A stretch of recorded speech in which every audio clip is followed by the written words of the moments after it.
Hello everybody! Let's finish off these 400 Legends.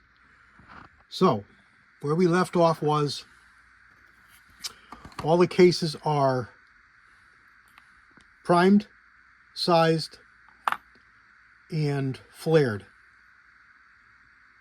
to seat a bullet. Now these were, just to rehash, these were factory loaded. We pulled the bullets out of them, saved the powder, saved the bullets, and I decided to resize them just to get that neck sized down so we have good proper neck tension. And then I flared them to allow the bullet to properly seat and be square in the case. I'll show you here on this one. It drops right down in, and it's nice and square for seating. So all I have to do now is we have to decide on the powder, which we know what we're going to use. We're going to use that 11FS, which is a number 11 powder flash suppressant. And we have to decide on which bullet. And I'm thinking we're just going to load these 220 grain.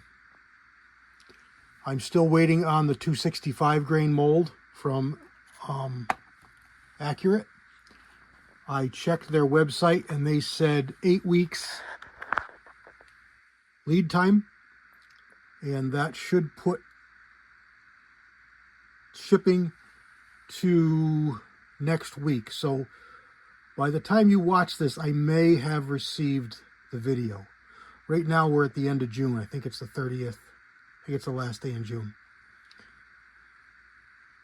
I think it's the last day. It's the 29th or the 30th anyway. So you're going to be watching this. It's probably going to be the 12th, something like that, 13th of July. So I should have that mold, and I'll have a video coming up about it. I'm not going to do any casting because YouTube doesn't like it, but I will probably show the mold. I'll do some casting off camera, off screen, and show you the bullets that it produces, because it should be a good one.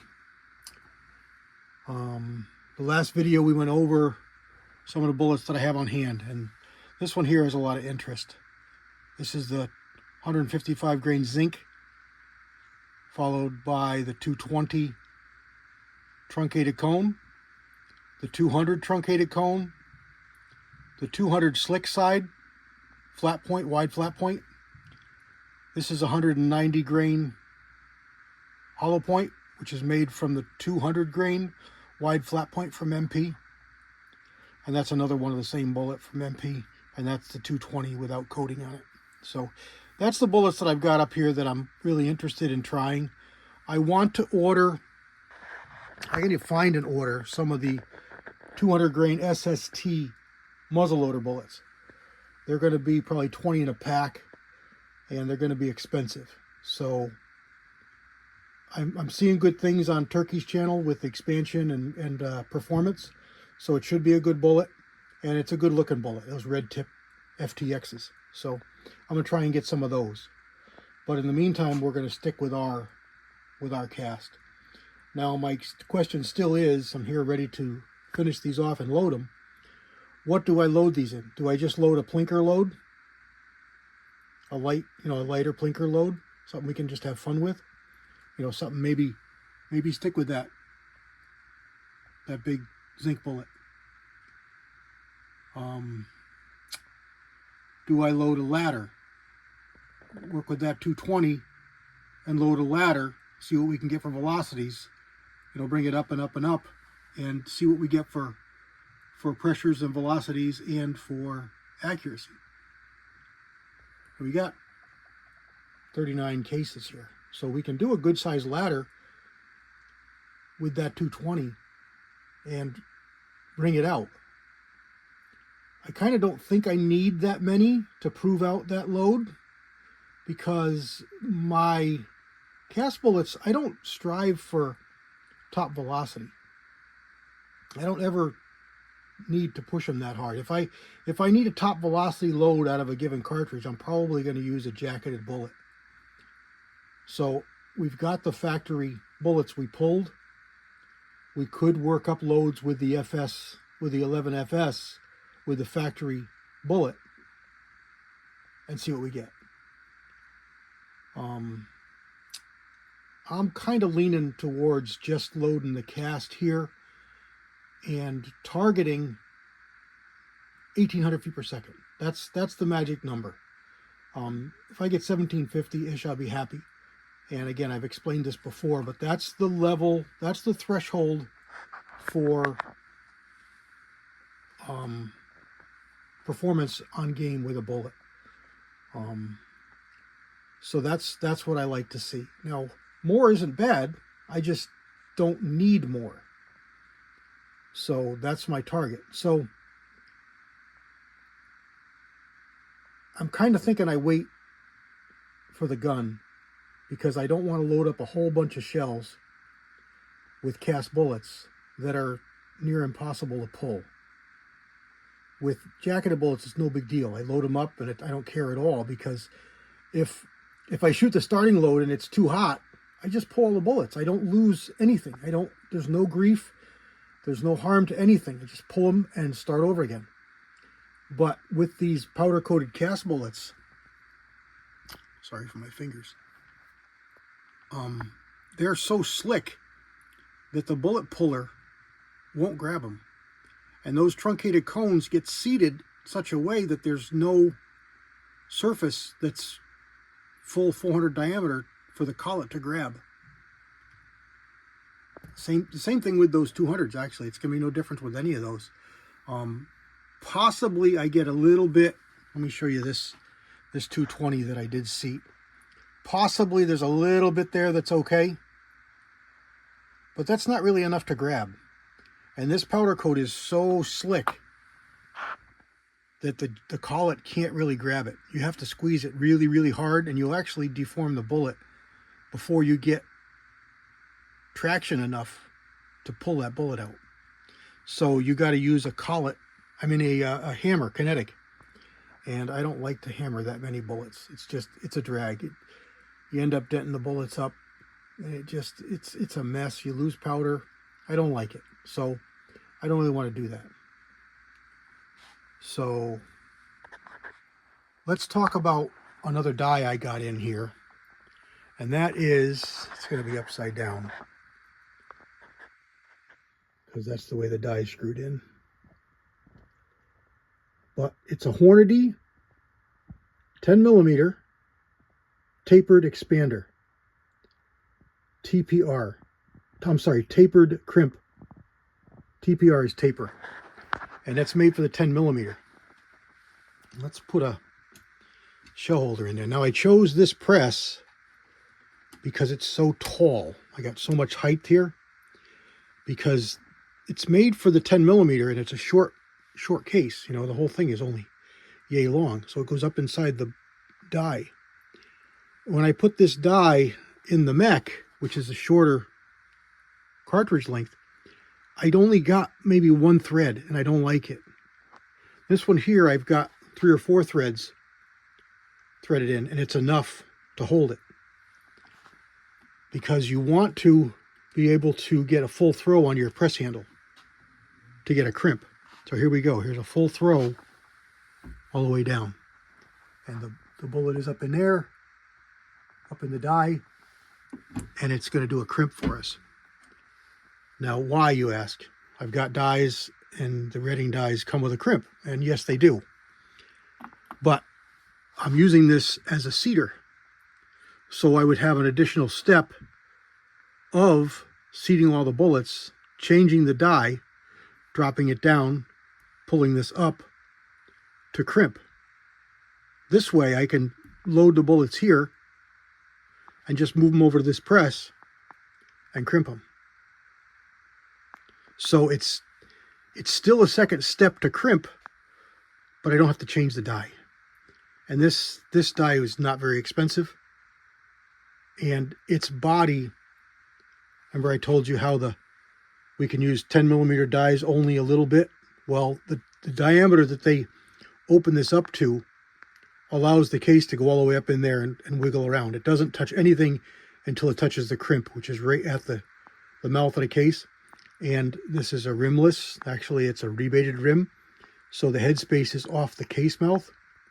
So you want to use a taper crimp because you don't want to roll it and lose your case mouth. So a taper crimp is what you want. Taper crimp is what you want for 10 millimeter for the same reason. So this die will work. I don't know if other brands will, but the way Hornady cuts it, it's fat enough, you know, from the bottom going in to accept the slightly fatter 400 legend case. Now the 400 legend case is the same diameter for about, well, maybe half an inch or so, and then it starts getting fatter. Remember, we measured them, and they were, what were they, about 5 to 7 thousandths bigger at the base. So you can't use the sizing die to size them, and the cedar die wouldn't work to seat the bullet deep enough. It was getting jammed up because the diameter inside the die was such that it couldn't go in far enough and the stem couldn't come down far enough to seat the bullet to the proper length for the 400 Legend. So that's why we ordered the better 400 Legend dies to eliminate that problem.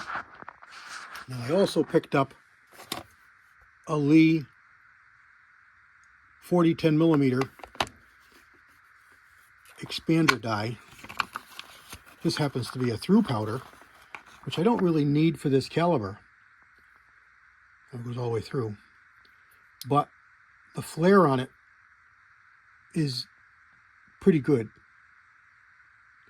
Now, I checked the factory the factory expander first, and being this is a brand new die set, it's their newer style, which is more like an M die, which I really like. So I wish I'd have looked at this first, because I wouldn't have spent the 10, 12, 15 bucks on this Lee die, because this one actually produces a better, more uniform style flare that I really like. But it was only, 15, 12, 15, 18 bucks, whatever. These dies are not expensive, so not really a big deal. And if I do want to use a through powder die for some reason, these are actually very, very handy. I've said it many times, I'm not a big Lee fan. Lee dies in general give me a hard time, but this die has been okay. This die has worked out really good. I do like it. So some of the stuff is okay. Just know that you're buying a lesser quality product that you're going to wear out, have to replace. So there we go. I can't really show you a whole lot of loading anyway because of YouTube's practices. So we just talked about what we're going to do here. I don't have a rifle yet anyway, a firearm yet anyway. So I'm hesitant to really load a whole lot, because what if it doesn't fit? What if my crimp has to be adjusted more? What if my overall seating dimension is too long? Remember, cast bullets, there's no data. So we're in no man's land for everything with cast bullets. I'm not so worried about amounts of powder and all that. I can figure that out. I'm pretty fine with that. I can load just so much 2400 in here and produce a bullet that's going to shoot just fine. But I don't know that I really need to make plinker shooter bullets at this stage. We've got 8 boxes of factory ammo. We're going to shoot that.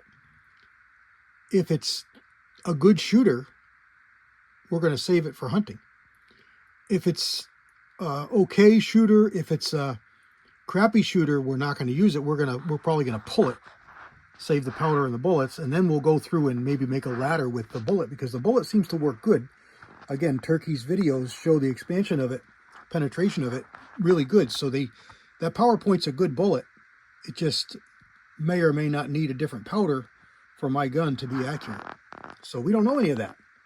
It's all speculation. But I'm telling you, so you know, we have options. Being a reloader, you have all kinds of options. We could reload the factory powder at a different amount, and we may find better performance. The sky's the limit. Your gun can't tell you. You have to know how to read your gun, and you start the loads and you try them out, and you get what you get, and that's what it produces, and then you know what it's going to like or dislike. So that's where we go. That's where we stand. I wanted to show you the die. We got the die in, and it's set up, and it works really well. It produces a nice crimp on the bullet. Where are we here? That in focus. Nice crimp on the bullet. You can still, you still grab it. It's good looking. It's going to feed well. No problems at all. You can see it touched down, I don't know about there. So it's good, giving the bullet a good grip. Should be really nice. Alrighty. Can't do a whole lot more. We're 15 minutes talking, yappering here. So there we go. Next video on the 400 Legend. Why don't you guys let me know what you want to see? What are your ideas for bullets? Would you like to see a ladder with the factory stuff? Would you like to see this 155 grain zinc bullet? Do you want to see that 220? Do you want me to hold off for the 265? Do you want me to load the 200s? The hollow point there, I'd never use it on game, but if I were to use this for coyotes or something, that hollow point might be nasty. If this is a really fun one to shoot, really super accurate, I'll be loading all kinds of stuff because I'm going to enjoy shooting it. But we'll see. We can play with subsonics with the 265s. See how that goes. We've got lots of options, but they're kind of down the road. Let me know what you think you would like to see here. Would you like to see just reload this factory bullets in these cases with 11FS powder in a ladder to see what this does for accuracy, changing the powder from factory powder, using factory everything else? Should I go right into the 220 and build some loads? So there we go. All right, everybody. God bless. Let me know. Comment down below. I'll let you direct me where we go with the next video. No heads up yet on the rifle. I did find somebody that has one. Tommy Boy pointed out somebody that has one. And my dealer is in Florida. So I got to wait for him to come back. So it's not a big deal, but whatever. When he comes back in a couple days, we'll get it ordered from that distributor. All right. I said God bless 3 times. God bless again. CW out.